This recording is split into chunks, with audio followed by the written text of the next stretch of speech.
till it is, I'm in the mid of this, all the preparation, and I have the responsibility. I have requested the enquiry officer to give me time at least till this over. ಏನು ಮಾಡ್ತೀರಪ್ಪ, ಯಾರ ಮೇಲೆ ಪ್ರೀತಿ ಇರ್ತಾರೆ ಅವ್ರ ಮೇಲೆ ಹೋಗ್ತಾರೆ. So ನಾ ಏನು ಮಾಡೋಕ್ಕಾಗ್ತದೆ, ನಾನು ಈ ಕೆಲಸದಲ್ಲೆಲ್ಲ ಇದ್ದೀನಿ. ನಮ್ಮ ಹಳ್ಳಿಗೆ ಹೋಗೋರೆ, ಜಮೀನು ನೋಡೋರೆ, ಮನೆ ನೋಡೋರೆ. ದೊಡ್ಡಲಹಳ್ಳಿ ಕೆಂಪೇಗೌಡ ಶಿವಕುಮಾರ್ ಜನರು ಇವರ ಪ್ರೀತಿಯಿಂದ ಡಿಕೆ ಶಿವಕುಮಾರ್ ಅಥವಾ ಡಿಕೆಶಿ ಎಂದು ಕೂಡ ಕರೆಯುತ್ತಾರೆ.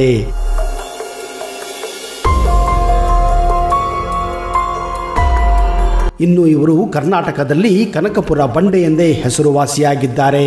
2018ರಲ್ಲಿ ಚುನಾವಣೆ ನಾಮಪತ್ರ ಸಲ್ಲಿಸುವಾಗ ಇವರು ಒಟ್ಟು 840 ಕೋಟಿ ರೂಪಾಯಿ ಆಸ್ತಿಯನ್ನ ಘೋಷಣೆ ಮಾಡಿದ್ದರು.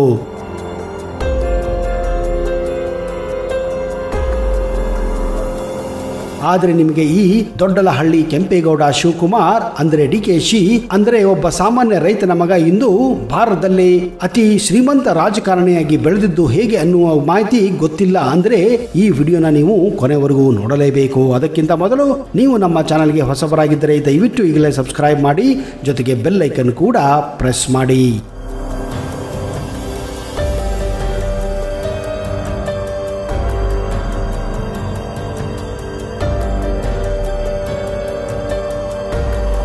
ನಮಸ್ಕಾರ ಸ್ನೇಹಿತರೆ, ನಿಮಗೆಲ್ಲ ಆತ್ಮೀಯ ಹಾಗೂ ಅದ್ದೂರಿ ಸ್ವಾಗತ. ಕಾಂಗ್ರೆಸ್ನ ಟ್ರಬಲ್ ಶೂಟರ್ ಎಂದೇ ಕರೆಯಲ್ಪಡುವ ದೊಡ್ಡಲಹಳ್ಳಿ ಕೆಂಪೇಗೌಡ ಶಿವಕುಮಾರ್ ಅಲಿಯಾಸ್ ಡಿಕೆ ಶಿವಕುಮಾರ್ ಕನಕಪುರ ತಾಲೂಕು ದೊಡ್ಡಲಹಳ್ಳಿ ಗ್ರಾಮದ ಶ್ರೀ ಕೆಂಪೇಗೌಡ ಹಾಗೂ ಶ್ರೀಮತಿ ಗೌರಮ್ಮ ದಂಪತಿಯ ಪ್ರಥಮ ಪುತ್ರರಾಗಿ ಜನಿಸುತ್ತಾರೆ. ಡಿಕೆ ಶಿವಕುಮಾರ್ ಹುಟ್ಟಿದ್ದು ಮೇ 15, 1962ರಂದು. ಇವರಿಗೆ ಒಬ್ಬ ಕಿರಿಯ ಸಹೋದರ ಕೂಡ ಇದ್ದಾರೆ. ಅವರೇ ಡಿಕೆ ಸುರೇಶ್. ಇವರು ಕೂಡ ಒಬ್ಬ ರಾಜಕಾರಣಿಯಾಗಿದ್ದಾರೆ. ಡಿಕೆ ಶಿವಕುಮಾರ್ ಬೆಂಗಳೂರಿನ ವಿದ್ಯಾವರ್ಧಕ ಸಂಘದಲ್ಲಿ SSLC ಪಾಸು ಮಾಡುತ್ತಾರೆ. ಬೆಂಗಳೂರಿನ ಹೈದರಾಬಾದ್ ಕರ್ನಾಟಕ ಎಜುಕೇಶನ್ ಸೊಸೈಟಿಯಲ್ಲಿ ಮುಂದೆ PUCಯನ್ನ ಮುಗಿಸುತ್ತಾರೆ. ಬೆಂಗಳೂರಿನ ಶ್ರೀ ಜಗದ್ಗುರು ರೇಣುಕಾಚಾರ್ಯ ಕಾಲೇಜಿನಿಂದ BA ಪದವಿ ಪಡೆಯುತ್ತಾರೆ. ಮೈಸೂರಿನ ಕರ್ನಾಟಕ ರಾಜ್ಯ ಮುಕ್ತ ವಿಶ್ವವಿದ್ಯಾಲಯದಲ್ಲಿ ರಾಜ್ಯಶಾಸ್ತ್ರ ಪದವಿಯಲ್ಲಿ MA ಸ್ನಾತಕೋತ್ತರ ಪದವಿಯನ್ನು ಕೂಡ ಪಡೆಯುತ್ತಾರೆ. ಇವರು ತಮ್ಮ ಕಾಲೇಜು ದಿನಗಳಲ್ಲಿ ರಾಜಕೀಯಕ್ಕೆ ಧುಮುಕಿದ್ದರು. 1993ರಲ್ಲಿ ಡಿಕೆ ಶಿವಕುಮಾರ್ ಅವರು ಉಷಾ ಎಂಬವರನ್ನ ಮದುವೆಯಾಗುತ್ತಾರೆ. ಈಗ ಅವರಿಗೆ 3 ಜನ ಮಕ್ಕಳಿದ್ದಾರೆ. ಡಿಕೆ ಶಿವಕುಮಾರ್ ಅವರ ದೊಡ್ಡ ಮಗಳ ಹೆಸರು ಐಶ್ವರ್ಯ ಡಿಕೆ ಶಿವಕುಮಾರ್. ಅವರಿಗೆ ಒಬ್ಬ ಓರ್ವ ಪುತ್ರ ಕೂಡ ಇದ್ದು ಇವರ ಹೆಸರು ಆಕಾಶ್ ಡಿಕೆ ಶಿವಕುಮಾರ್. ಡಿಕೆ ಶಿವಕುಮಾರ್ ಅವರ 2ನೇ ಮಗಳ ಹೆಸರು ಆಭರಣ ಡಿಕೆ ಶಿವಕುಮಾರ್ ಅವರು ಬೆಂಗಳೂರಿನಲ್ಲಿ ವ್ಯಾಸಂಗ ಮಾಡುತ್ತಿದ್ದಾರೆ. ಡಿಕೆ ಶಿವಕುಮಾರ್ ಅವರ ಮಗಳು ಐಶ್ವರ್ಯ ಅವರು ಫೆಬ್ರವರಿ 14, 2021ರಂದು ಕಾಫಿ ಡೇ ಸಂಸ್ಥಾಪಕ ಸಿದ್ಧಾರ್ಥ ಅವರ ಮಗ ಅಮರ್ಥ್ಯ ಅವರ ಜೊತೆ ಸಪ್ತಪದಿಯನ್ನು ತುಳಿದಿರುವ ವಿಷಯ ನಿಮಗೆಲ್ಲ ಗೊತ್ತಿದೆ. ಡಿಕೆ ಶಿವಕುಮಾರ್ ಸದ್ಯ ಈಗ ಕನಕಪುರ ಶಾಸಕರಾಗಿದ್ದಾರೆ. ಒಬ್ಬ ಸಾಮಾನ್ಯ ಮಧ್ಯಮ ವರ್ಗದ ಕುಟುಂಬದಲ್ಲಿ ಜನಿಸಿ ತಮ್ಮ ಬಾಲ್ಯವನ್ನ ತಮ್ಮ ಹಳ್ಳಿಯಲ್ಲಿ ಕಳೆದ ಶಿವಕುಮಾರ್ ಅವರಿಗೆ ತಮ್ಮ ಊರಿನ ವಾತಾವರಣ ಹಾಗೂ ತಾವು ವಾಸಿಸುತ್ತ ಮನೆ ಅಂದರೆ ಪಂಚಪ್ರಾಣ. 1985ರಲ್ಲಿ ಮೊದಲ ಬಾರಿಗೆ ಸಾತನೂರು ಕ್ಷೇತ್ರದಲ್ಲಿ JDSನ HD ದೇವೇಗೌಡರ ವಿರುದ್ಧ ಸ್ಪರ್ಧೆ ಮಾಡಿ ಸೋಲನ್ನೊಪ್ಪಿದ್ದರು. 1987ರಲ್ಲಿ ಸಾತನೂರು ಕ್ಷೇತ್ರದಿಂದ ಬೆಂಗಳೂರು ಗ್ರಾಮಾಂತರ ಜಿಲ್ಲಾ ಪಂಚಾಯಿತಿ ಸದಸ್ಯರಾಗಿ ಮುಂದೆ ಆಯ್ಕೆಯಾಗುತ್ತಾರೆ. 1989ರಲ್ಲಿ ಸಾತನೂರು ಕ್ಷೇತ್ರದಿಂದ ಮೊಟ್ಟ ಮೊದಲ ಬಾರಿಗೆ ಚುನಾವಣೆ ಗೆಲ್ಲುವ ಮೂಲಕ ವಿಧಾನಸಭೆಗೆ ಆಯ್ಕೆಯಾಗುತ್ತಾರೆ. 1991ರಲ್ಲಿ S ಬಂಗಾರಪ್ಪ ಸಂಪುಟದಲ್ಲಿ ಬಂದಿಖಾನೆ ಸಚಿವರಾಗಿ ಪ್ರಮಾಣ ವಚನ ಸ್ವೀಕಾರ ಮಾಡಿದ್ದರು. 2008ರಲ್ಲಿ ಕ್ಷೇತ್ರ ಪುನರ್ವಿಂಗಡೆ ಬಳಿಕ ಕನಕಪುರ ಕ್ಷೇತ್ರದಿಂದ ಗೆಲುವನ್ನ ಸಾಧಿಸುತ್ತಾರೆ. ಡಿಕೆ ಶಿವಕುಮಾರ್ ಅವರ ಬಗ್ಗೆ ಹಲವಾರು ಊಹಾಪೋಹಗಳು ಕೂಡ ಇವೆ. ಅದೇನೆಂದ್ರೆ ಅಕ್ರಮ ಗಣಿಗಾರಿಕೆ ಮತ್ತು ಸಂಪತ್ತು ಲೂಟಿ ಹಾಗೂ ಡಿಕೆ ಶಿವಕುಮಾರ್ ಒಂದು ಕಾಲದಲ್ಲಿ ರೌಡಿ ಭೂಗತ ದೊರೆ ಕೊತ್ವಾಲ್ ರಾಮಚಂದ್ರನ ರೈಟ್ ಹ್ಯಾಂಡ್ ಆಗಿದ್ದರು ಎಂದು ಅಂದಿನ ಅರಣ್ಯ ಖಾತೆ ಸಚಿವ CP ಯೋಗೇಶ್ವರ್ ಗಂಭೀರ ಆರೋಪ ಕೂಡ ಮಾಡಿದ್ದರು. ಆದರೆ ಇದು ಎಷ್ಟು ಸುಳ್ಳು ಎಷ್ಟು ನಿಜ ಅನ್ನೋದು ಆ ದೇವರಿಗೆ ಬಲ್ಲ ಅಥವಾ ಡಿಕೆ ಶಿವಕುಮಾರ್ ಅವರೇ ಬಲ್ಲರು ಎಂದು ಹೇಳಲಾಗುತ್ತಿದೆ. ಪಕ್ಷ ಸಂಘಟನೆ ಹಾಗೂ ಪವರ್ ಪಾಲಿಟಿಕ್ಸ್ನಲ್ಲಿ ತಮ್ಮದೇ ಆ ಶೈಲಿಯ ರಾಜಕಾರಣದಿಂದ ರಾಜ್ಯದಲ್ಲಿ ಗುರುತಿಸಿಕೊಂಡಿರುವ ಡಿಕೆಶಿ ಇತ್ತೀಚೆಗೆ ಅಕ್ರಮ ಹಣಕಾಸು ವರ್ಗಾವಣೆ ಆರೋಪದಲ್ಲಿ ಜಾರಿ ನಿರ್ದೇಶನಾಲಯದಿಂದ ಬಂಧನಕ್ಕೆ ಒಳಗಾಗಿದ್ದರು. ಇಡಿ ಪ್ರಕರಣ ಹಾಗೂ ಬಂಧನದ ಹಿನ್ನೆಲೆಯಲ್ಲಿ ಡಿಕೆಶಿ ರಾಜಕೀಯ ಭವಿಷ್ಯ ಕೊನೆಗೊಳ್ಳುತ್ತದೆ ಎಂದು ರಾಜಕೀಯ ವಿಶ್ಲೇಷಕರು ಅಭಿಪ್ರಾಯವನ್ನು ಕೂಡ ವ್ಯಕ್ತಪಡಿಸಿದ್ದರು.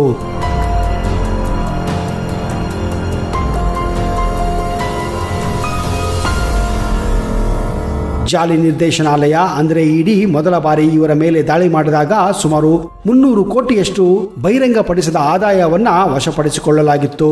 ಸೆಪ್ಟೆಂಬರ್ 3, 2019ರಂದು ಮನಿ ಲಾಂಡ್ರಿಂಗ್ ಮತ್ತು ಆದಾಯ ತೆರಿಗೆ ವಂಚನೆ ಆರೋಪದ ಮೇಲೆ ಅವರನ್ನ ಬಂಧಿಸಲಾಗಿತ್ತು. ಆಮೇಲೆ ಕೆಲವು ದಿನಗಳ ಕಾಲ ಅವರು ತಿಹಾರ್ ಜೈಲಲ್ಲೂ ಕೂಡ ಇದ್ದರು.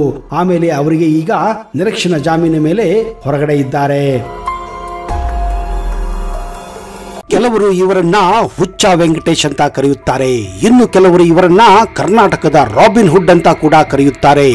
ಇನ್ನು ಕೆಲವರು ಇವರನ್ನ ಕಿರಿಕ್ ರಾಜ ಅಂತ ಕರೆದ್ರೆ, ಕೆಲವರು ಇವರನ್ನ ನಕಲಿ ಲಾಯರ್ ಅಂತ ಕೂಡ ಕರೆಯುತ್ತಾರೆ. ಇನ್ನು ಕೆಲವರು ಇವರನ್ನ ರೆಬೆಲ್ ಸ್ಟಾರ್ ಅಂತ ಕೂಡ ಕರೆಯುತ್ತಾರೆ. ಕರ್ನಾಟಕದಲ್ಲಿ ಆಗ್ಲಿ ದೇಶದಲ್ಲಿ ಆಗ್ಲಿ ಯಾವುದೇ ವಿಷಯವಾಗಲಿ ಆ ವಿಷಯ ಕುರಿತು ಉಲ್ಟಾ ಮಾತನಾಡುವುದೇ ಈ ಯಪ್ಪನ ಕೆಲಸ. ಹೌದು, ಮಾತು ಮಾತಿಗೂ ನಂದಲ್ಲಿಡ್ಲಿ ಅಂತ ಬರುವಂತಹ ಆ ಕಿರಿಕ್ ವಕೀಲ್ ಸಾಬರೇ ಲಾಯರ್ ಜಗದೀಶ್. ಕೆಲವರು ಹೇಳುವ ಪ್ರಕಾರ ಈ ಜಗದೀಶ್ ಲಾಯರ್ಗೆ ಮೀಡಿಯಾ ಗೀಳು ಜಾಸ್ತಿ ಅಂತ. ಹಾಗಾದ್ರೂ ಮಾಡಿ ಮೀಡಿಯಾದಲ್ಲಿ ತಮ್ಮ ಪ್ರೆಸೆನ್ಸ್ ತರಿಸಿಕೊಳ್ಳಬೇಕೆನ್ನುವುದೇ ಈ ಯಪ್ಪನ ಕೆಲಸ. ಯಾವುದೇ ವಿಷಯ ಇರಲಿ, ಇರುವೆ ಸತ್ತರೂ ಫೇಸ್ಬುಕ್ ನಲ್ಲಿ ಲೈವ್ ಬಂದು ಅದರ ಬಗ್ಗೆ ಮಾತನಾಡುವುದು ಇವನ ಒಂದು ಚಾಳಿ. ಹೀಗೆ ಚಿಕ್ಕ ಚಿಕ್ಕ ವಿಷಯಗಳಿಗೆ ತಮ್ಮ ಒಪಿನಿಯನ್ ಕೊಡಲು ಇವರು ಯಾವಾಗಲೂ ಮುಂದೆ ಇರುತ್ತಾರೆ. ಒಂದು ದಿನ ಒಬ್ಬನ ಪರವಾಗಿ ನಿಂತರೆ ಮಾರನೇ ದಿನವೇ ಆ ವ್ಯಕ್ತಿಯ ವಿರುದ್ಧ ಮಾತನಾಡುತ್ತಾರೆ. ಹೌದು, ಅವರೇ ಕನ್ನಡದ media star lawyer Jagadish alias Vakil Saab. ಸ್ನೇಹಿತರೆ, ಇವತ್ತು ಯೂಟ್ಯೂಬ್ ತೆಗೆಯಿರಿ, ಫೇಸ್ಬುಕ್ ತೆಗೆಯಿರಿ, ಇನ್ಸ್ಟಾಗ್ರಾಮ್ ತೆಗೆಯಿರಿ, ಸ್ನ್ಯಾಪ್ ಚಾಟ್ ತೆಗೆಯಿರಿ, ಅಥವಾ ಇನ್ಯಾವುದೋ ಸೋಷಿಯಲ್ ಮೀಡಿಯಾ ಓಪನ್ ಮಾಡಿದ್ರೆ ಅಲ್ಲಿ ಲಾಯರ್ ಜಗದೀಶ್ ಇಲ್ಲ ಅಂದ್ರೆ ಆ ಮೀಡಿಯಾನೇ ಇಲ್ಲ ಅನ್ನೋ ಮಟ್ಟಿಗೆ ಈ ಜಗದೀಶ್ ಸೋಷಿಯಲ್ ಮೀಡಿಯಾದಲ್ಲಿ ಬ್ಯುಸಿ ಆಗಿರುತ್ತಾರೆ.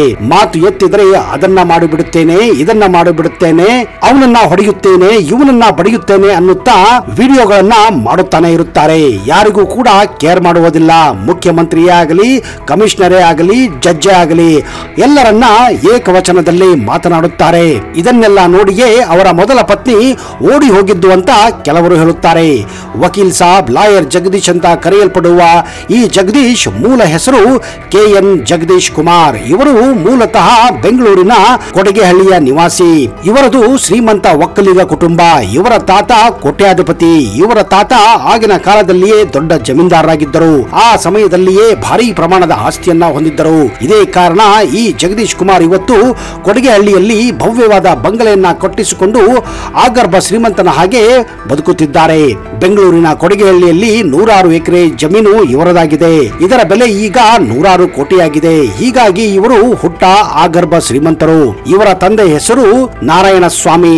ಶಾಲೆಯಲ್ಲಿ ಓದುವುದರಲ್ಲಿ ಅಷ್ಟಕ್ಕಷ್ಟೇ, ಆದರೂ ಕೂಡ ಆಟ ಆಡೋದ್ರಲ್ಲಿ ಮೇಲ್ಗೈ ಸಾಧಿಸಿದ್ದರು. ಆದರೆ ಚಿಕ್ಕಂದಿನಿಂದಲೂ ಕಿರಿಕ್ ಮಾಡುವುದು ಇವರ ಸ್ವಭಾವವಾಗಿತ್ತು. ಪ್ರತಿದಿನ ಒಂದಿಲ್ಲ ಒಂದು ಕಿರಿಕ್ ಮಾಡಿಕೊಂಡು ತಮ್ಮ ಶಾಲೆಯ ಹುಡುಗರೊಂದಿಗೆ ಹೊಡೆದಾಟ ಜಗಳಾಟ ಮಾಡಿಕೊಂಡು ಮನೆಗೆ ಬರುವುದು ಇವರ ಕೆಲಸವಾಗಿತ್ತು. ಮನೆಯಲ್ಲೂ ಕೂಡ ಇವರ ತಂದೆ ತಾಯಿಗಳಿಗೆ ಇವರ ನಡವಳಿಕೆಯಿಂದ ತುಂಬಾನೇ ಬೇಸತ್ತು ಹೋಗಿದ್ದರು. ಮುಂದೆ ಹಾಗೋ ಹೀಗೋ ಮಾಡಿ SSLC ಮತ್ತು PUC ಮುಗಿಸಿದ್ದಾರೆ. ಆಮೇಲೆ ಬೆಂಗಳೂರಿನ ಕರ್ನಾಟಕ ಲಾ ಯೂನಿವರ್ಸಿಟಿಯಲ್ಲಿ LLB ಮುಗಿಸಿದ್ದಾರೆ. ಹಾಗೆ ನೋಡಿದರೆ 3 ವರ್ಷಕ್ಕೆ ಪಾಸ್ ಆಗಬೇಕಿದ್ದ LLB ಪದವಿಯನ್ನ ತಿಣಿಕಾಡಿ 6 ವರ್ಷಕ್ಕೆ ಈ ಜಗದೀಶ್ ಮುಗಿಸಿದ್ದಾರೆ.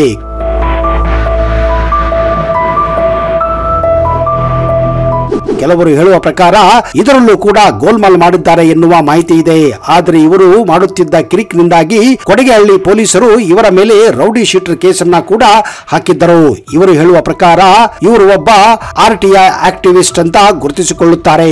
ಇವರು ಕರ್ನಾಟಕದಲ್ಲಿ LLB ಮುಗಿಸಿದ್ರು. ಇವರು ರಿಜಿಸ್ಟರ್ ಮಾಡಿದ್ದು ದೆಹಲಿಯ ಬಾರ್ ಕೌನ್ಸಿಲ್ ನಲ್ಲಿ. ಆದರೆ ಕರ್ನಾಟಕ ಬಾರ್ ಕೌನ್ಸಿಲ್ ನಲ್ಲಿ ಇವರು ತಮ್ಮನ್ನು ತಾವು ರಿಜಿಸ್ಟರ್ ಮಾಡಿಲ್ಲ.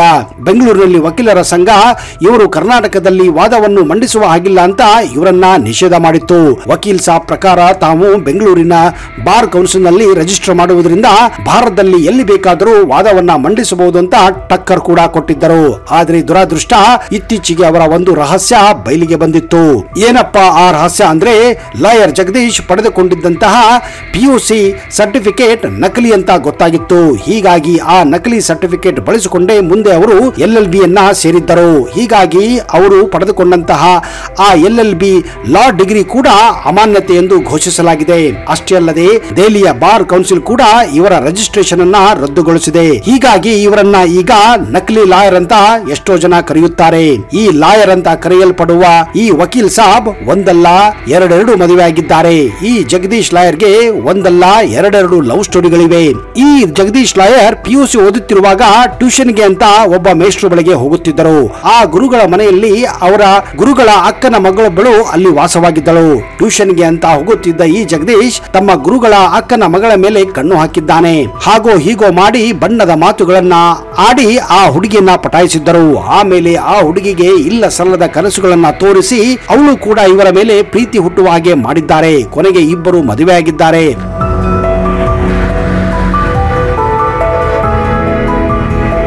ಆದರೆ ಕೆಲವು ವರದಿಗಳ ಪ್ರಕಾರ ಮದುವೆ ಆದ ನಂತರವೂ ಯಾವಾಗಲೂ ಮನೆಯಲ್ಲಿ ಕ್ರಿಕ್ ಮಾಡಿಕೊಂಡು ಜಗಳಗಳನ್ನೇ ಆಡುತ್ತಿದ್ದರು ಎಂದು ಹೇಳಲಾಗುತ್ತಿದೆ. ಅಷ್ಟೇ ಅಲ್ಲದೆ ಈ ಜಗದೀಶ್ RTI ಆಕ್ಟಿವಿಸ್ಟ್ ಅಂತ ಗುರುತಿಸಿಕೊಂಡು ಯಾವಾಗಲೂ ಸಮಾಜದಲ್ಲಿ ಹೋರಾಟಗಳನ್ನ ಮಾಡುತ್ತಾ ಹೋಗುವುದು ಅವರ ಪತ್ನಿಗೆ ಇಷ್ಟವಿರಲಿಲ್ಲ. ಇದರಿಂದ ಅವರ ಹಾಗೂ ಅವರ ಹೆಂಡತಿಯ ನಡುವೆ ಭಿನ್ನಾಭಿಪ್ರಾಯ ಹೆಚ್ಚಾಗಿತ್ತು. ಇಬ್ಬರ ನಡುವೆ ಪ್ರತಿದಿನ ಜಗಳಗಳು ನಡೆಯುತ್ತಿದ್ದವು. ಈ ನಡುವೆ ಅವರ ಪತ್ನಿ ಜಗದೀಶ್ ಮೇಲೆ ವರದಕ್ಷಿಣೆ ಕೇಸ್ ಕೂಡ ಹಾಕಿ ದೂರವಾಗಿದ್ದಾರೆ. ಅವರ ಹೆಂಡತಿಯ ಪ್ರಕಾರ ಜಗದೀಶ್ ಯಾವಾಗಲೂ ತಮ್ಮದೇ ಆಟ ನಡೆಯಬೇಕು, ತಾವು ಹೇಳಿದ್ದೇ ಆಗಬೇಕು ಅಂತ ಹಠ ಮಾಡುತ್ತಿದ್ದರಂತೆ. ಇದೇ ಸಮಯದಲ್ಲಿ ಜಗದೀಶ್ ತಮ್ಮ ಕೂಡ ಇವರಿಂದ ದೂರವಾಗಿದ್ದಾರೆ. ಈ ವಕೀಲ್ ಸಾಬ್ ಜಗದೀಶ್ ಹೇಳುವ ಪ್ರಕಾರ ತಮ್ಮ ತಮ್ಮನನ್ನ ಇವರೇ ಸಾಕಿದ್ದು. ಅಷ್ಟೇ ಅಲ್ಲದೆ ಅವರು ತಮ್ಮ ತಮ್ಮನ ಮದುವೆಯನ್ನು ಕೂಡ ವಿಜೃಂಭಣೆಯಿಂದ ಮಾಡಿದ್ದು ಅಂತ ಜಗದೀಶ್ ಹೇಳಿಕೊಳ್ಳುತ್ತಾರೆ. ಆದ್ರೆ ಇವರ ತಮ್ಮ ಇವರ ವಿರುದ್ಧವೇ ಇವರಿಂದ ದೂರವಾಗಿ ಹೋದರು ಅನ್ನುವುದು ಜಗದೀಶ್ ಮಾತಾಗಿದೆ. ಹೀಗಾಗಿ ಜಗದೀಶ್ ಮನೆಯಲ್ಲಿ ಒಂದು ರೀತಿಯ ಅಲ್ಲೋಲ ಕಲ್ಲೋಲ ಸೃಷ್ಟಿಯಾಗಿತ್ತು. ಕೆಲವು ದಿನಗಳ ಕಾಲ ಜಗದೀಶ್ ಮೌನವಾಗಿದ್ದರು ಹಾಗೂ ತಮ್ಮ ವಕೀಲಿಗಿರಿಯನ್ನ ಮುಂದುವರಿಸಿಕೊಂಡು ಹೋಗಿದ್ದಾರೆ. ಇದೇ ಸಮಯದಲ್ಲಿ ನೋಡಿ ಜಗದೀಶ್ಗೆ ಎರಡನೇ ಬಾರಿ ಪ್ರೀತಿಯಾಗಿದ್ದು, ಅದು ಕೂಡ ಒಬ್ಬ ಲಾಯರ್ ಮೇಲೆ. ಹೌದು, ಅವರೇ ಸೌಮ್ಯ. ಮುಂದೆ ಲಾಯರ್ ಜಗದೀಶ್ ಇವರ ಜೊತೆ ಮದುವೆ ಕೂಡ ಆಗುತ್ತದೆ. ಈ ದಂಪತಿಗಳಿಗೆ ಆರ್ಯನ್ ಎನ್ನುವ ಒಬ್ಬ ಮಗನೂ ಕೂಡ ಇದ್ದಾನೆ. ಆದರೆ ಜಗದೀಶ್ಗೆ ಆಗಾಗ ವಿವಾದಗಳನ್ನ ಮೈ ಮೇಲೆ ಎಳೆದುಕೊಳ್ಳುವುದು ಅಭ್ಯಾಸ ಆಗಿ ಹೋಗಿತ್ತು. ಯಾವುದೇ ವಿಷಯ ಬಂದರೂ ಕರ್ನಾಟಕದಲ್ಲಿ ಆಗಲಿ ಹೊರಗಡೆ ಆಗಲಿ ಒಂದಿಲ್ಲ ಒಂದು ಕಮೆಂಟ್ ಮಾಡಿ ವಿವಾದಕ್ಕೆ ಸಿಲುಕು ಹಾಕೊಳ್ಳುವುದೇ ಇವರ ಕೆಲಸವಾಗಿತ್ತು.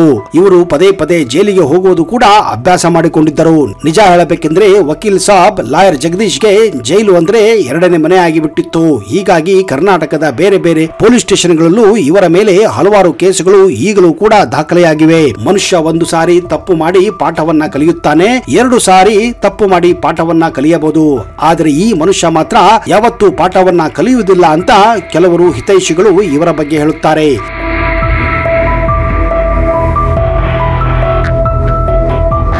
ವಕೀಲರ ಸಂಘ ಮೇಲೆಯೇ ಕೋರ್ಟ್ ಆವರಣದಲ್ಲಿಯೇ ವಕೀಲರ ಮೇಲೆ ಇವರು ಗಲಾಟೆಯನ್ನ ಮಾಡಿದ್ದರು. ಹೀಗೆ ಒಂದಿಲ್ಲ ಒಂದು ವಿವಾದದಲ್ಲಿ ಮುಳುಗುವುದು ಇವರ ಅಭ್ಯಾಸವಾಗಿತ್ತು. ಮೊದಲು ದರ್ಶನ್ ಕೇಸ್ನಲ್ಲಿ ದರ್ಶನ್ ಪರವಾಗಿ ವಿಡಿಯೋಗಳನ್ನ ಬಿಟ್ಟು ತಾನು ದರ್ಶನ್ಗೆ ಬೇಲನ್ನ ಕೊಡಿಸುತ್ತೇನೆ ಅಂತ ಹೇಳುತ್ತಿದ್ದರು.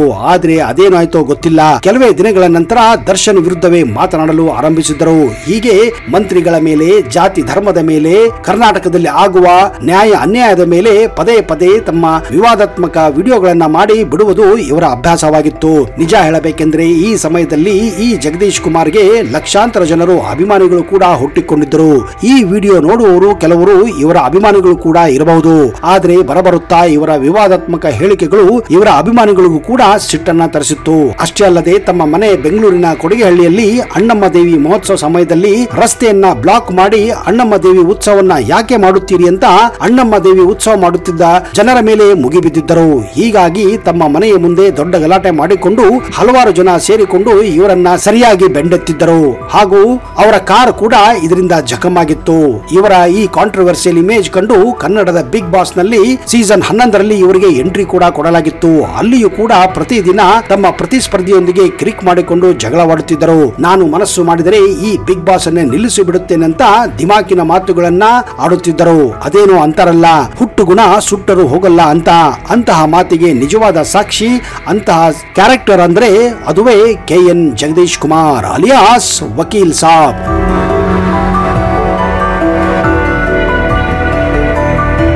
ಸ್ನೇಹಿತರೆ, ಈ ವ್ಯಕ್ತಿಯ ವ್ಯಕ್ತಿತ್ವದಿಂದ ನೀವೇನು ಕಲಿತೀರಿ ಅನ್ನುವುದನ್ನ ದಯವಿಟ್ಟು ಕಮೆಂಟ್ ಬಾಕ್ಸ್ ಅಲ್ಲಿ ಹಾಕಿ. ನೀವು ಈ ವಕೀಲ್ ಸಾಬರ ಫ್ಯಾನು ಹೌದು ಅಲ್ಲೋ ಅನ್ನೋದನ್ನ ದಯವಿಟ್ಟು ಕಮೆಂಟ್ ಬಾಕ್ಸ್ ಅಲ್ಲಿ ಬರೆಯಿರಿ. ಇವರ ಬಗ್ಗೆ ಇನ್ನಷ್ಟು ಮಾಹಿತಿಯನ್ನ ಮುಂದಿನ ಸಂಚಿಕೆಯಲ್ಲಿ ತರುತ್ತೇನೆ.